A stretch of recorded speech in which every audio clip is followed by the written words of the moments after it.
katits, mayroon pong nagpadala po sa atin, no, ng isang EKS, 1 unit of EKS, galing po sa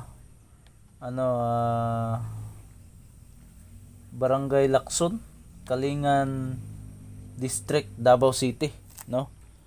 So ipa-upgrade po niya ito, pero sa ngayon kailangan po natin na makita po kung anong klase pong EKS na nasa loob nito, no? So, shout out muna sa lahat ng mga kaibigan po natin, Luzon, Visayas at Mindanao. Maraming salamat po sa inyong panonood.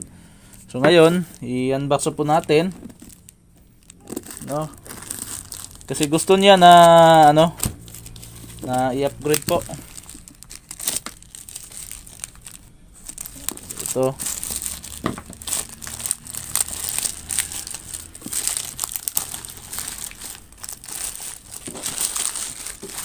Yan. So,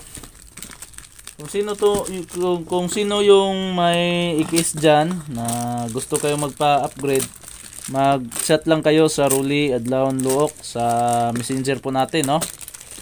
So, maraming salamat po sa ating mga followers dito sa ating YouTube. So, ito.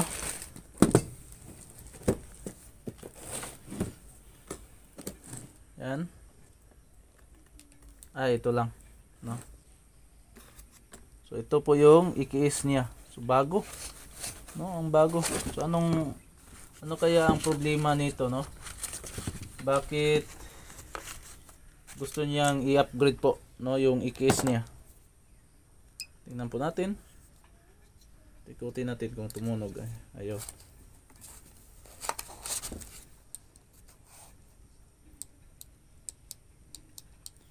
So, ayos naman nyo yung lahat ng mga ilaw niya, at yung transceiver niya gumagana, at yung receiver naman niya, yung EKS niya ay gagana. So, ang sa kanya lang na gusto niyang i-upgrade po, no? So, kailangan na i-upgrade po natin ito, no? Para mas maganda po dalhin o maglukit. So, yan, ito, no. So, i-upgrade po natin. Ano yung sabi mo, bro, na naka-hits raw mo, bro? Ano po yun sa ating mga followers dito sa ating YouTube? Isabi mo lahat, bro, sa kanila, bro. Nagpapasalamat ako, bro, mga kasamahan ko dahil sa inyong pinaka-accurate na DIY home locator, bro. Nakakuha kami ng 2 gold bars at ang lalim ng aming nahukay, bro, ay nasa 10 feet. Bali, bro, yung 2 gold bars, bro, yun po yung isinend mo sa akin sa messenger account mo. Yun po? Oo, bro. Sige. Sige, bro. Sige, bro. Tapos, bro, 10 feet, bro, yung lalim niya, bro. 10 feet po. Oo, bro. Pagka abot ng 10 feet, bro, at doon namin nakuha ang gold bars. 2 gold bars. Bali, bro, yung bro, yung isin mo na na gold bars na 2, bali may mga itim-itim pa, bro. Ano yun, bro? Nakabalot ba ng ng alkitrat? Opo, bro. Bro. Tinanggalan naman, bro. So bro, dahil po sa 2 gold bars yan, anong plano ng grupo nyo? Wala ba kayong wala ba mga harassment diyan sa mga grupo nyo? Wala naman, bro. Wala alam sa amin, bro. Kabilang ng mga grupo ko. Ganun ba? Sige, bro, konting ingat lang diyan sa bro, sa Davao de Oro. So kung gusto kayong bumili sa mga locator na ating ginawa, pumili lang kayo sa mga picture na nakita niyo dito sa YouTube channel natin, o mag-chat ba kayo sa Ruli Adlaon Luok, o di ba kaya tumawag kayo sa cellphone number 0926263243. Ito pala, mga katits, yung laman ng EKS, no? So ito po yung transceiver niya, at ito po yung remote board niya, at ito naman yung baterya niya, at ito naman yung sensor board, no? So ito. So ito naman yung mga wire niya. Ito. Resistor, switch, female, no? Female port para sa charger adapter, no? So ang purpose nito sa karton, para hindi po mag-ground, no, dito sa baterya at sa motherboard. So ito mga katits, hindi ko na ma-video yung pag-upgrade po natin, no, kasi ako lang isa yung nag-upgrade po nito. Wala po akong video man, no. So ito po, no, ito po yung casing niya. Yan. So i-upgrade po natin ni para mas maganda po siya tingnan, mas accurate, no. So yan, panoorin lang yung mga katits, no, hanggang sa pag-testing po natin. Tapos po tayo sa paglagay ng IC, no. So nilagyan po natin ng magnetic wire at yung yung baterya, gina-plaster po natin. Yan. So yan po mga katets, no. So nilagyan po natin pinalitan po natin ng ng IC, at pagkatapos nilagyan po natin ng magnetic wire at load, at yung antenna dito ay nilagyan po natin, no, ng ng wire. Yan. So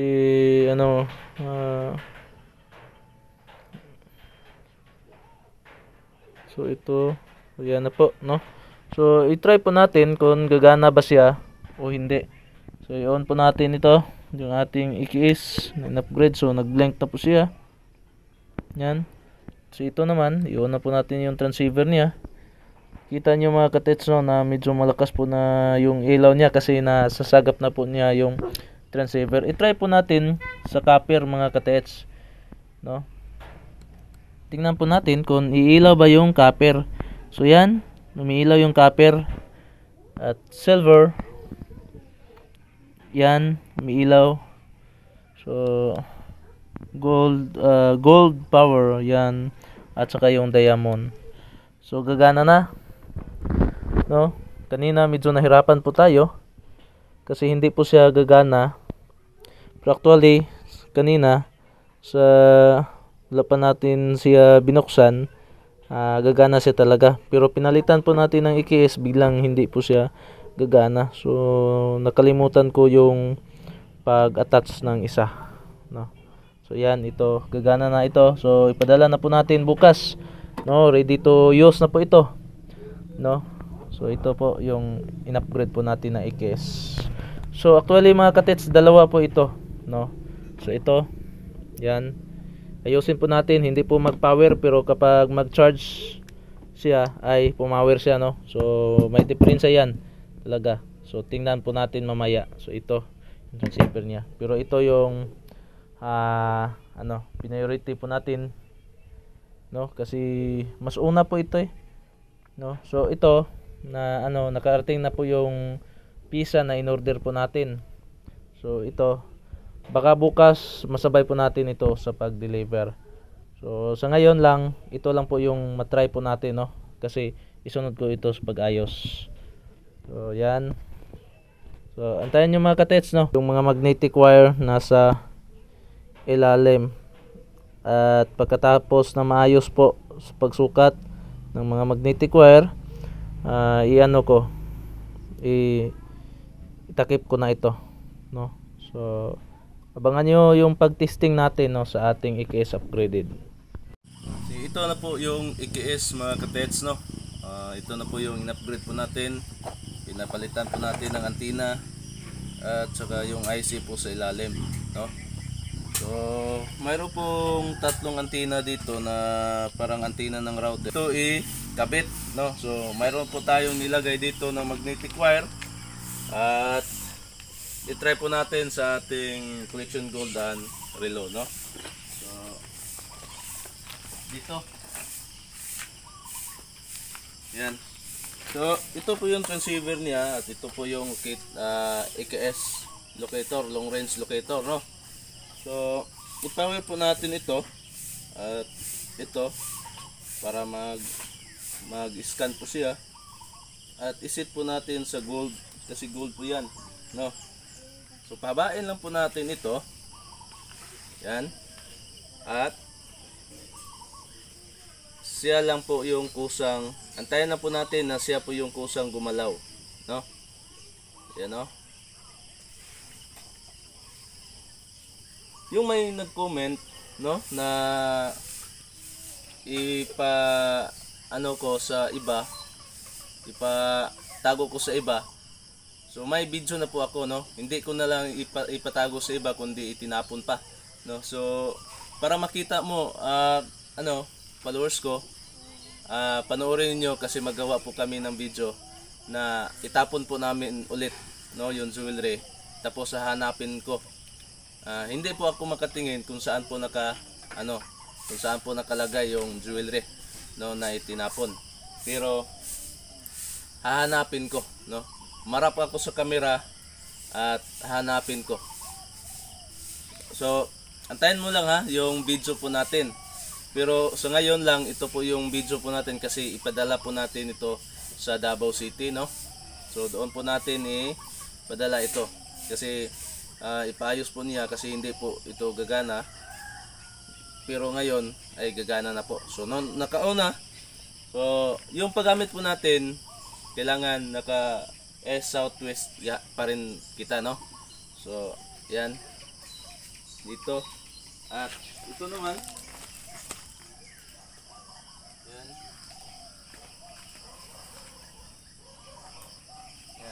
So dito pa rin siya magtuturo. Yan. Kapag itapat po natin, no? So mahina po siya kasi tinapat lang po natin. Mas malakas kung ating matatapakan. Diba kaya masintro po tayo ng load. So malakas po siya. So ito po yung ating inayos na AKS. Actually mga kaibigan, ay dalawa pong AKS po yung inayos po natin, no? So mamaya may vlog ko yung AKS na inayos po natin kasi hindi po mag-power lang kung may nakasaksak po sa kuryente yung adapter charger niya, no? Kaya ayusin po natin mamaya. So ito gagana na po ito. Yan. So nakaset po ito sa gold power niya. So nakaset po ito sa gold power. So copper, silver, gold, diamond, no? So ito po yung transceiver niya, no? At ito po yung receiver AKS long range locator. So ito po. Maraming salamat, bro. Antayin mo na lang kasi ipadala ko ngayon. Antayin mo lang diyan sa diyan sa inyo, no, kasi para magamit po ninyo. So ito po, no, ito po lahat ng kabuuan ng ating locator na in-upgrade. So yan lang po. Maraming salamat po sa inyo mga katet. Sana sabugan po sa aking YouTube channel. Don't forget to subscribe, click the notification bell para palagi kayong updated sa aking mga bagong upload na video. So maraming salamat po sa inyo.